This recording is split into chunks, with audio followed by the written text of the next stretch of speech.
Magandang hapon mga boss. Ako'y mananawagan lamang sa mga kasama ko dating loyalista at vlogger na bayaran.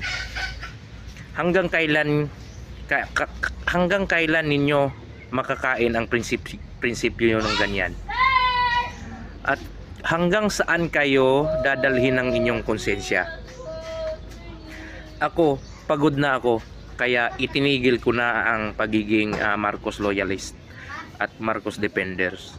So nananawagan ako sa iba dyan na boss, pwede tayong mamuhay ng marangal ng hindi tayo binabayaran, pwede tayong mag-vlog ng hindi binabayaran. So tayong mga loyalista, ang laki-laki ng binabayad sa atin para lang pabanguhin at paamuhin yung administrasyong ito.